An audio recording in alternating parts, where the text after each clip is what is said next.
Rice, soft, steaming, fragrant weather, paired with curry stir-fry, or tucked beneath a mountain of spicy beans. Rice is a staple that feeds more than half the world's population. But what would really happen if you, right now, just gave it up cold turkey for a month? Let's set the scene.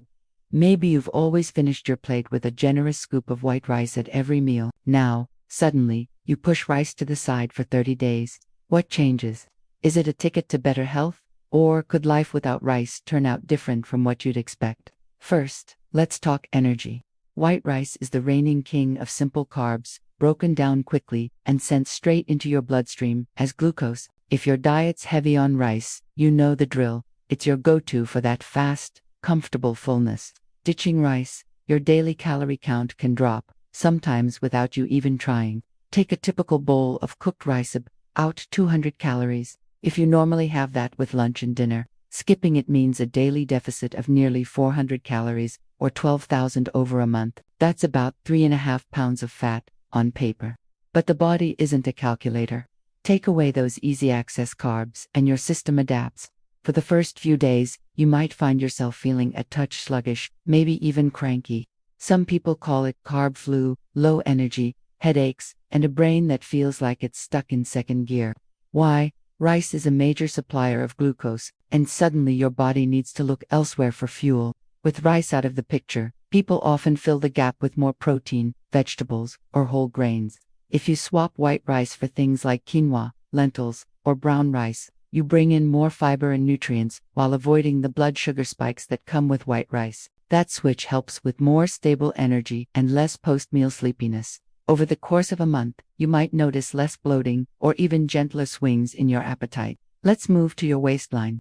Cutting out rice can lead to weight loss, at least short-term, especially if you don't swap in another high-calorie replacement. Studies on low-carb diets, though usually focused on bread or pastafon, show that people lose a few pounds in the first few weeks, mostly from shedding water weight stored alongside carbohydrates. For some, this early shift is motivating, even if the pace slows down later. But it's not just about calories. Skipping rice, especially white rice, means less risk for those sneaky blood sugar crashes. If you've ever felt tired, irritable, or hungry, an hour after eating, spiking and dropping blood sugar may be to blame. 1 month without rice can make these swings less dramatic, particularly for those with prediabetes or who are at higher risk for type 2 diabetes. On the flip side, if you're an athlete, you might notice your workouts feel harder, at least until your body gets used to burning more fat and fewer carbs for fuel.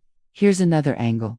Nutrients. Rice, even polished white rice, often comes fortified with iron and folic acid. In countries where rice is a main food source, these additions matter.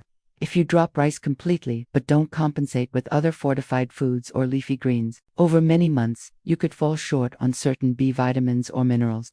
But in just 1 month, the risk is pretty low, especially if you have a varied diet. There's also a cultural side. Rice isn't just fuel. It's tradition, comfort, sometimes even a gesture of hospitality. Without rice at the table, meals can feel strange, less filling, or just incomplete, at least at first. You might notice social changes. Skipping the rice at family dinners could spark curiosity, or even concern, depending on where you live. So, what happens after the 30 days are up? By then, you'll have adapted. Maybe you feel lighter, or your digestion is a bit easier. Maybe you've discovered quinoa millet, or cauliflower rice, or perhaps you miss the simple joy of that soft, fluffy scoop with your meal. Ultimately, not eating rice for a month is less dramatic than it sounds. There are benefits: clearer energy, subtle weight loss, more varied nutrition, but rice itself is not the enemy. It's all about balance. If you go back to rice after your experiment, maybe it's in smaller portions, paired with more fiber or vegetables. The best lesson: there's no magic in a single food. Try new things, listen to your body, and remember, food should be as much about pleasure as it is about health.